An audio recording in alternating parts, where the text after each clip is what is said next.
A long time ago, I covered a game on the channel that brought me many great experiences, interesting challenges, dynamic gameplay moments, and a retro blast from the past feel that helped me experience childlike wonder once again. A game unlike any other, Cultic is an indie fast-paced shooter developed by Jasozz Games, available on Steam for those daring enough to dive into its dark realm of blood and guts. Cultic is often referred to as a successor to Blood, Blood 2, and any other of the pixelated unparalleled classics on Steam we all know and love. Back then, I was very much an amateur when I covered the game. I played on normal and spent majority of the game getting lost at certain segments, which led me to rush my review for it. However, I'm returning now for good to bring an end to this chaos. That's right, it's time for me to go over Cultic for the second time, this time with more detail, tips, and twice the fuck shit. So let's take a quick peek into the hellhole that awaits us. This is the journey of how one man put a temporary stop to a horrendous cult's regime and how he stepped forth to bring light upon the motherfucking demons that plagued the earth. This is my gripping review for Cultic. I can't escape when I run away. I don't ever look back. I can't escape when I run away. I don't ever look back. I can't escape when I run away. I don't ever look back.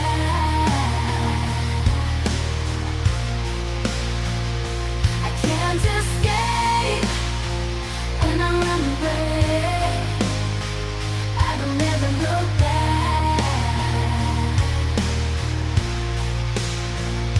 I can't escape when I run away. Before we dive into the story, I want to give a massive thanks to Jasozz Games for watching my review of this game back when I first played it. I honestly have felt guilty since uploading that video due to a plethora of reasons. One, I didn't show all of the missions, nor did I mention any of the cool shit you can do while in-game. For example, I believe I failed to mention that Cultic has a kick mechanic, which works for both enemies and environmental objects like lamps or combustible barrels, and it has a really neat mechanic where if you take too high of a fall, you can roll to evade a lot of that damage. Second, I played Cultic on the easiest difficulty when I first reviewed it and blew through majority of the game, so this time around I'm not gonna fuck it up. I'm going hardcore on this run and choosing a more difficult challenge to tuck under my belt. So sit back, relax, and get ready. This is the official revisit and re-review for Cultic, a brutal masterpiece.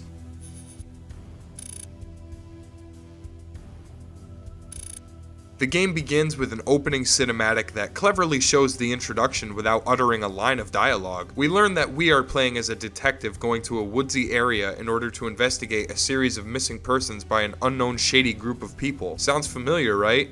Well, this is no Resident Evil 4. Cultic's charm and nostalgic gameplay offers so much of an addicting rush that it's impossible for me to stop playing. For this experience, I decided to amp it up a notch and play on hard difficulty. This one's for you, Jasozz. Right off the bat, you escape from a mass grave of bodies only to wield a hatchet. Making your way along the path, you discover a factory building deep in the woods, and it's riddled with cultists. You can hack these fuckers up with a powerful charged swing or pick up the pistol from the jail cells and start blasting. Cultic's controls are another major aspect of the game. As I mentioned, you have full orientation and guidance over how your character moves, whether it be in midair or on the ground. You can sprint slide, you can kick enemies that are too close, even doors. There are notes scattered across the environment that help shed some light onto the lore of the game itself, like this one, which can be found in a cargo container out back of the factory. I am Christopher Holloway. I'm a private investigator looking into the disappearance of Caitlin Sullivan at the request of her parents. This is my personal journal. If you find this, something has likely happened to me. Deliver these notes to the authorities. Caitlin's folks think she's just run off. Mr. Sullivan had been suspicious of the closed-door gatherings taking place at the community center. In his words, it had to be Satanists. He swears that he hears chanting coming from the meeting room if he's ever in the building late at night. It's a long shot, but the timing does fit. I'm going to see if I can get an invite to one of these meetings. The first level also opens up your mind to hidden areas. Much like Object N, Cultic loves to hide its best ammo, supplies, guns, and everything else in a dark place that requires a bit of thinking to reach. These hidden areas are essential on harder difficulties as enemies drop way less health and ammo while dealing extra damage at the same time. It can be pure fucking chaos sometimes, but that's exactly why I love it so much. You can pick up oil lanterns and throw them to ignite an entire group of enemies on fire. Hell, you can break the fucking toilets and kill a cultist with that. Imagine shooting at someone with a handgun, missing every shot, and then getting killed because the guy threw a fucking ceramic bacteria magnet at you. Not the best way to go, if I'd say so myself. You're introduced to the starting enemies of the story in this first chapter. You have the hatchet assholes that throw their weapons from great distances and hit you almost every time. You've got the pistol guys who always fire 4 or 5 shots before taking a break, and then the shotgun guys. Ugh, I hate them so fucking much. They're so cheap. Often throughout the stages in the game that they appear in, the shotgun cultists are purposely placed in areas that you least expect them, often resulting in you getting hit or killed before you can react. Sometimes they'll flat out place glowing delicious loot out in the open to try and trick you into running inside, but trust me, it's a mistake. Take your time, go slow, and then fuck up the shotgun guy before that cocksucker even has a second to rack the hammer. Sorry. The first time I played this game, I was on the easiest difficulty, and for some reason I still found it to be insanely hard. It's trickier when enemies can be placed in different spots and quantities on harder modes. My common strategy was to collect dynamite around the map and quick throw it using Z. It won't detonate until you shoot it or the cultists do. I think I mentioned this in my first video about Cultic, but just in case, I'll reiterate. Enemies can friendly fire each other, which eliminates more of the competition for you and saves you ammunition. It's hilarious when one of them guns down their own guy all for the sake of killing you. They don't give a flying fuck about each other. Oh, fuck me sideways with a rusted pipe. Dumbass just walked right in front of his buddy and ate shit. In the first chapter, you eventually discover weapon parts, which can be earned by keeping a sharp eye on the map itself and discovering the not so obviously placed items in the shadows. Collecting these parts grants you the option to upgrade your weapons, whether it be firepower, magazine size, or other cool advantages that each one brings to the table. I've heard a lot of people complain about one major factor with Cultic.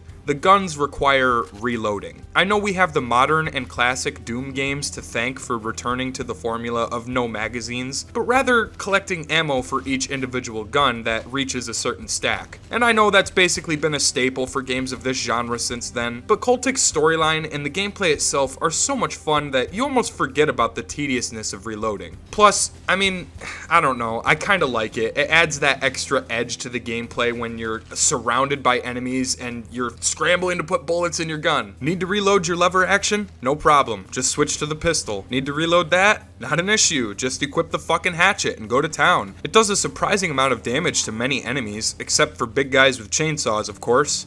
That wasn't really a smart move on my part.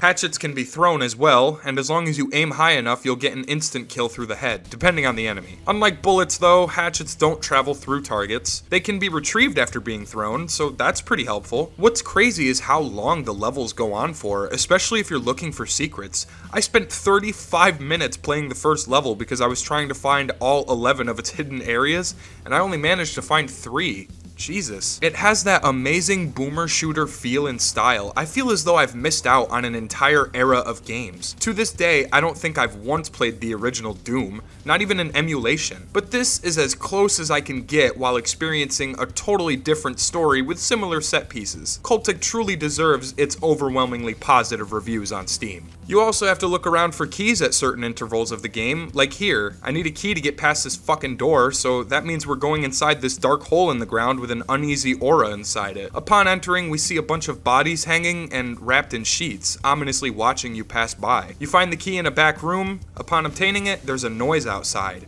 a heavy crash, then laughter. Once you walk back out, you're forced to fight this fucking guy.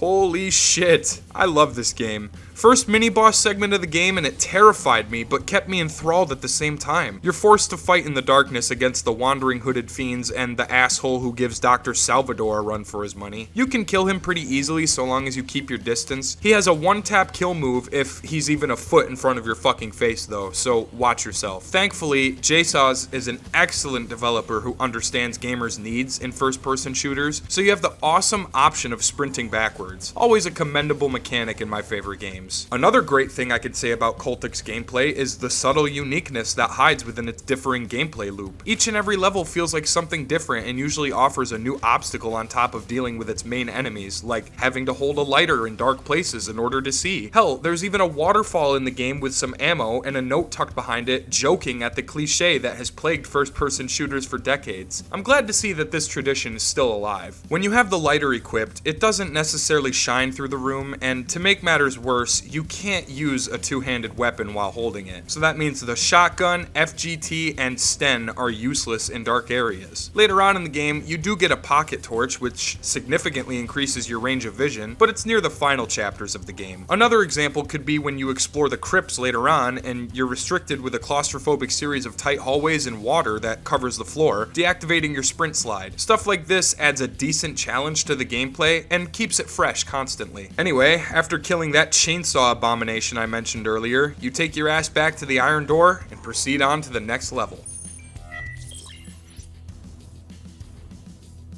This is one of the bigger areas of the game, as the shipyard contains two major locations for you to investigate. First and foremost, you can swim underneath the surface of the waves to find some extra goodies in a downed boat. Then come back up and eliminate the cultists that hide inside the freighter. In order to get into the captain's quarters, we need another key. In the second floor cabins, we can find another note. I managed to get my foot in the door of one of these meetings that Mr. Sullivan mentioned. Turned out an old friend working for the city also attends them. I went to one meeting, and from looking at it, you'd think it's just a book club.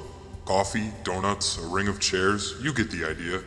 But then this older guy stands up and starts giving us newbies this wild pitch, some snake oil routine about how we can attain money, power, whatever we want. Sounds like some kind of pyramid scheme. I don't think there's anything here. And then there's another one on the higher floors that reads, A reward is being offered for anyone who is able to locate the extra copy of the bridge key. One is in our possession, but the former ship captain had a set as well.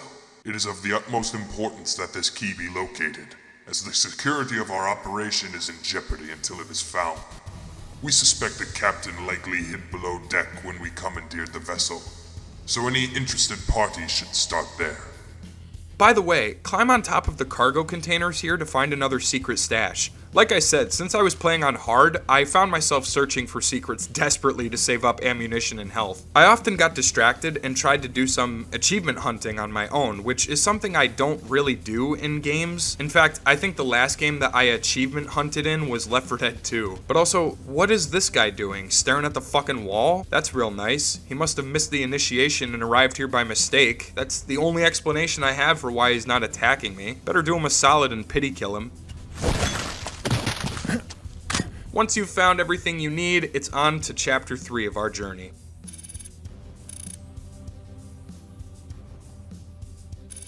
Located deep within the dark forest is the Mine Town, once populated with normal everyday people, as hinted by some of the notes you'll find in this location. At first, the level contains no enemies. You traverse through the dark, dense forest, looking for your next objective, crossing through different forks in the road, until you finally see a raised bridge. It needs a crank and a large gear in order to be lowered. Whether you find the gear or the crank first, you'll instantly discover your newest threat.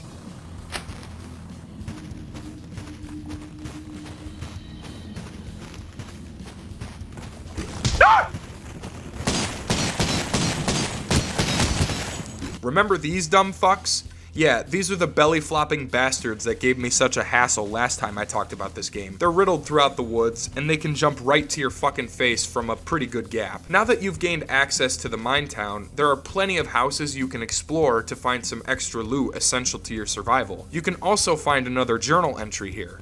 I was surprised to receive a letter at my home, inviting me back for another meeting.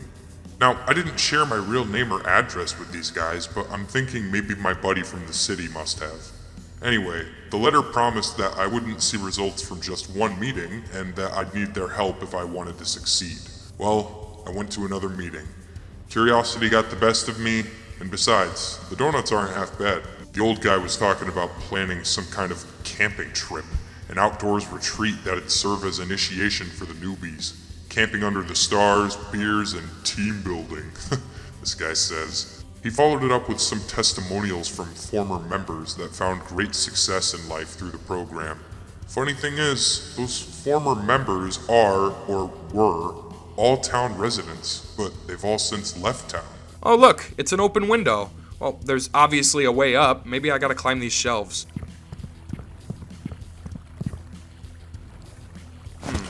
Okay, what the fuck? How do I get up there?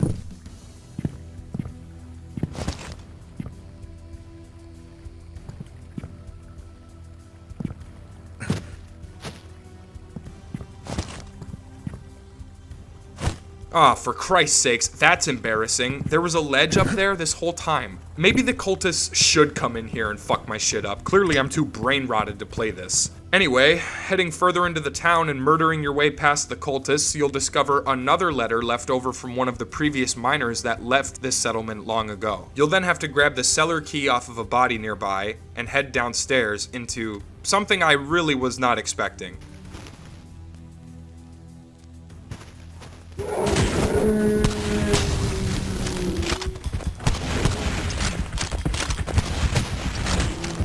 Superb. Fucking brilliant.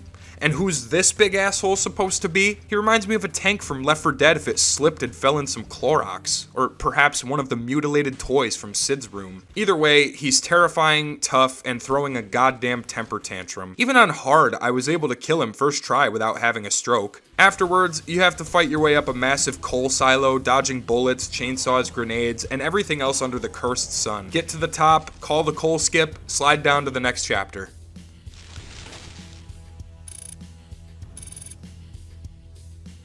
No other chapter is quite like the mines. It's a congested, cramped, airless, and anxious stage with multiple variants of enemies coming full swing to screw your life up. We have the Marauder ripoffs from Doom, the guys who wield both an SMG and a shotgun. I forgot to mention these earlier, but the ghosts are pretty frequent, using their telekinetic powers to lift objects and throw them at you. My personal worst enemy in the entire fucking game. I hate those goddamn ghosts. Oh, you... Yeah, can you tell why? And the chainsaw guys down here are relentless. Hopefully I can slide past him. Oh, you cuck. You and your one-hit moves. Thankfully I persevered and continued to bring faith to their unholy community in the most intense negotiations possible, and found yet another note. I was wrong. This thing isn't a pyramid scheme. It's a goddamn cult. Mr. Sullivan said Satanists, but this, I think, is different. I went to the camping trip. It seemed pretty normal at first, but as the night went on, the sales pitch started to get real strange. We went from talking about baseball and the weather to sitting through a sermon about how we were different, special, elite, chosen. This wasn't your typical Sunday morning holier than thou. This was the kind of stuff that starts wars. Then the robes came out. I guess I'm in it now. Activate the elevator, then head on to the next chapter. If you thought the mines were claustrophobic, oh boy, just wait until you play the Crypts. It's so goddamn dark down here that the least they could do is give me a better flash... oh, yeah, cool, a pocket torch. It brightens the path ahead and allows the usage of two-handed weapons. Well, thanks, game. Unfortunately, the light won't help you much with the constant twists and turns in your path here. Every other direction leads off to somewhere else, resulting in me finding myself lost time and time again. There are combinations of swimming, navigating dark corridors full of enemies, and fighting like hell. It's damn good. I love how they tease you at the very beginning of the stage with this locked room that's so obviously full of loot. Fucking thing won't budge either, so I'll be right back.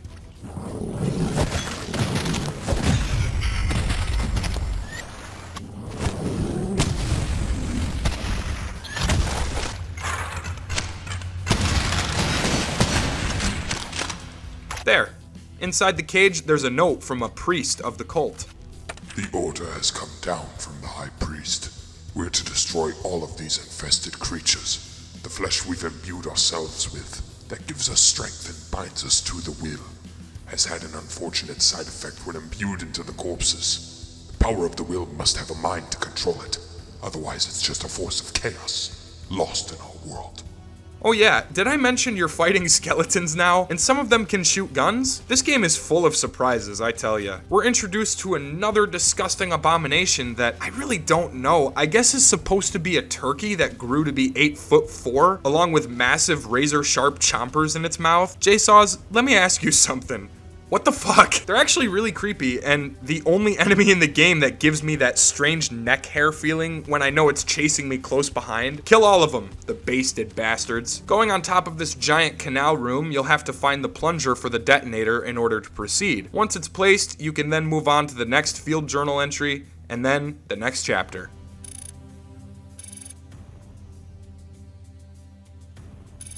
Okay. I need a moment before I talk about this next level. Okay, when I first played Chapter 6 of Cultic, I wanted to rip my fucking hair out of my head, set it on fire, stomp on it, then donate it to charity out of spite. A video game has never, ever made me feel this insecure with my own level of credibility towards video game skills in general, let alone this angry. The chapel is an unforgiving mess, and you'll fucking regret the day you stepped into that open room. First of all, it starts off with you spawning in a room chock full of supplies for an entire army. Clear giveaway that something big is coming and it's not friendly. Once you pick everything up and head inside, this happens.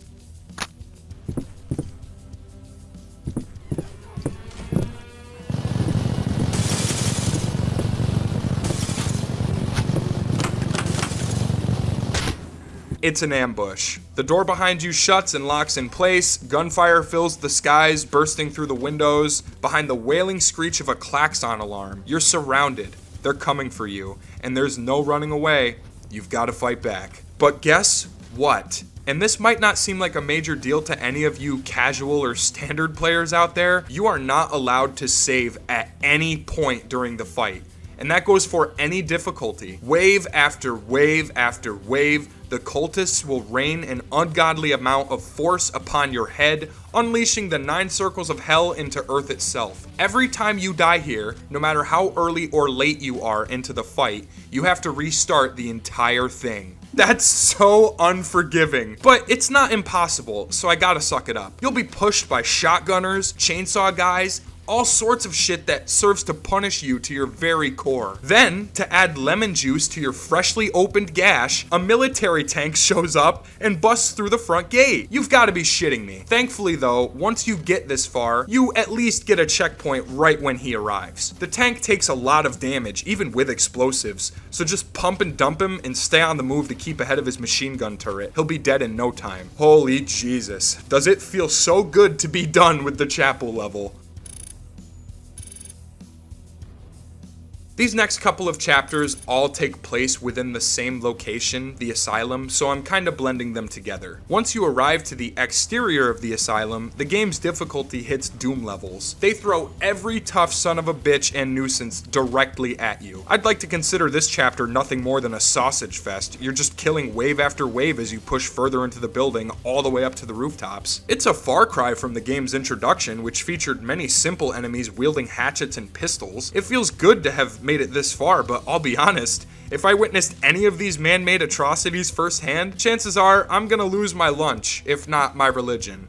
Quite a lot. What we can gather about the notes throughout the game so far is that this cult worshipped some sort of parasite that was unearthed long ago from beneath the surface of our Earth, resurrected for their devilish practices and spread throughout the world like a contagion. Their undying goal as the philosophers of suffering has paid off immensely, gathering hundreds if not thousands of people to join their cause. I think in real life, cults are about as scary and taboo as you can get. The idea that you're sworn into a life of utmost secrecy, forced to witness deplorable acts of mankind, and are actively engaging in it will never be an easy pill to swallow. Some people probably feel forced into it as much as the others, but in this case, these sick fucks just want to spread their word like a sickness, and there's only one person that can stop them. Us. It's me, John Cultic. This is also where you're introduced to the armored fuckers that lunge at you and deal massive damage with their swords. They don't fuck around. You probably won't let go of the trigger here, so your best bet is to search every nook and cranny for secret areas. The entire building catches ablaze, with you smack in the middle. It's an intense fight to get underground as we cross over to the excavation site. This place is no fucking joke. It seems every corner is packed high with bad guys and mutants. Snipers will fire upon you from the distance with enticing long-range battles to follow suit. Watch this, I'm gonna snipe that cultist fuck with this chair. Oh my god, I actually did it. And there's an achievement for it? Well, thank you, Jason. I'll gladly take that. Oh man, this fucking part had me in stitches for a few minutes, and not in a good way. The game thinks it's hilarious to spawn 2 blue brutes, 2 chicken men, and like 16 belly floppers. You'd think that's bad enough until you notice the 2 gaping lava holes in the ground that are so easy to jump into by accident.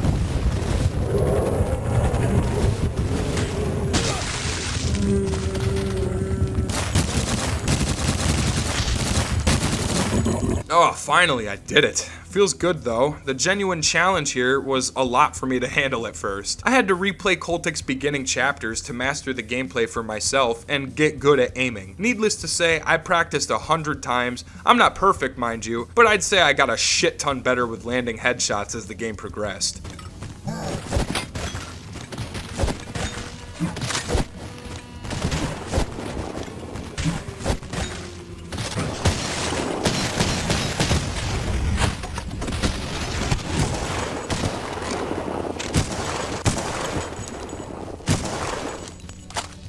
You can head into the dining hall and sit on top of the throne for an achievement, an obvious nod to Resident Evil 4's Easter egg. Nice touch. Once again, you're doing a lot of fighting here, especially when this flamethrower guy shows up and starts spewing fireballs all over you like you're a urinal. They're hard to dodge, but if you kill him, you can pick up his incinerator, which deals massive damage to everything. Just be careful not to shoot yourself with splash damage. And last but not least, we move on to the ritual chamber. This is it, the final level. As soon as it begins, you're yet again given a plethora of items and ammo to use. We can predict from this that we're about to fuck shit up, so we should reload all of our guns. You directly confront the leader of the cult, who is then crushed by a giant skeletal hand out of nowhere. It is done.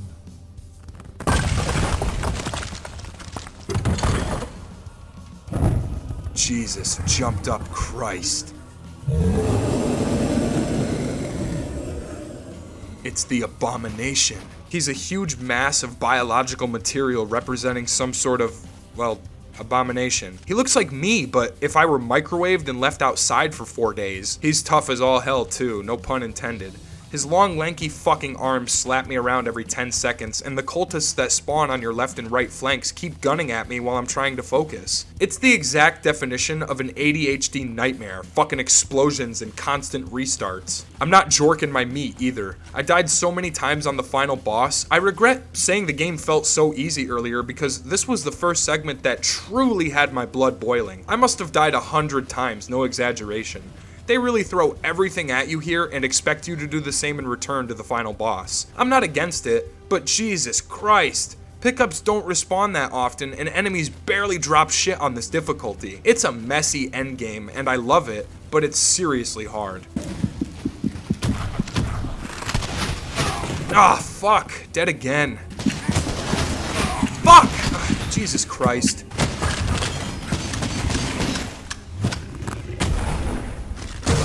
Oh my god, why did that happen?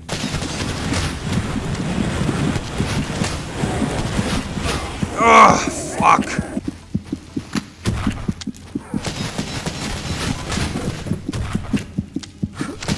Oh my god, I'm gonna explode. However, after much trial and error, devotion and strategizing, I managed to kill the fucking thing using dynamite and just barely escaped a miserable fate. The bastard dies, but then a portal mysteriously opens up from inside his chest.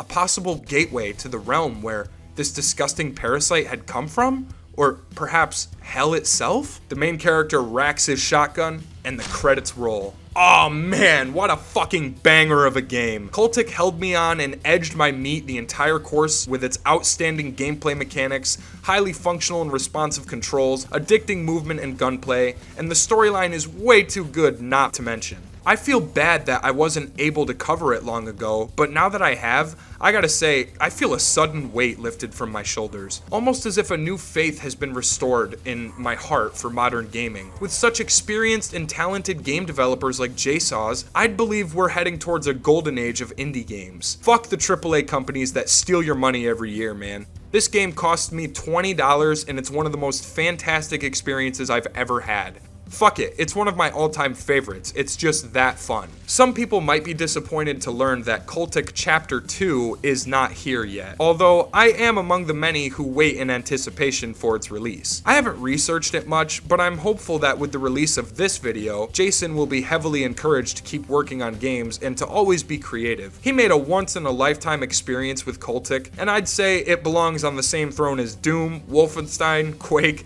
all the greats. But we're still not done yet, as there is a bit more to explore. Though Chapter 2 isn't out yet, there's an option in the menu to play an interlude.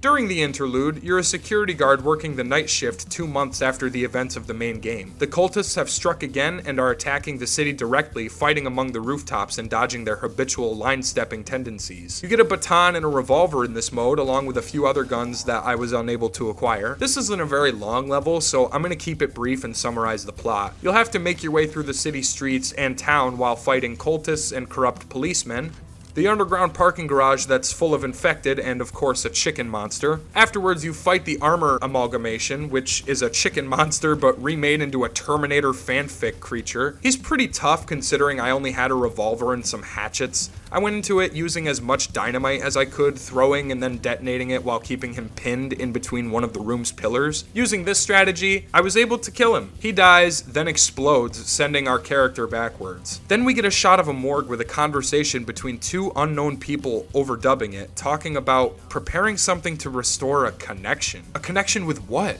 The parasites? The cult? The Abomination? I guess the only way we'll know is when the sequel comes out, unfortunately. As excited as I am to cover it, I just have to wait like everybody else. Guess what? There's even more I have to say. In survival mode, it's pretty self-explanatory. You get an in-game shop that allows you to buy weaponry and ammunition for a limited duration of time, spawning enemies in timed waves. The more kills you earned, the more time is granted, so you shouldn't go too long without fighting them. The waves get harder each pass, and the enemies grow stronger. It's a pretty standard mode, but it's still uber satisfying. It's probably the closest experience I can relate to Resident Evil 4's Mercenaries. I don't know why, but in my opinion, this game and that one are the only two with survival modes that I genuinely enjoy today. Maybe it's Cultic's impressive charm and outlandish yet powerful story. It's a combination of every sweet and savory thing in this big burger of retro shooter action. Cultic is a certified badass title to own in your library. I cannot urge you to play it enough. Thanks again for watching, everyone, and thank you for being patient as I go through the rigorous process of both depression and anxiety. I look forward to uploading a video for you guys to enjoy or have something to laugh at. So hopefully this helped boost your day. I'll see you guys next time. Yeah.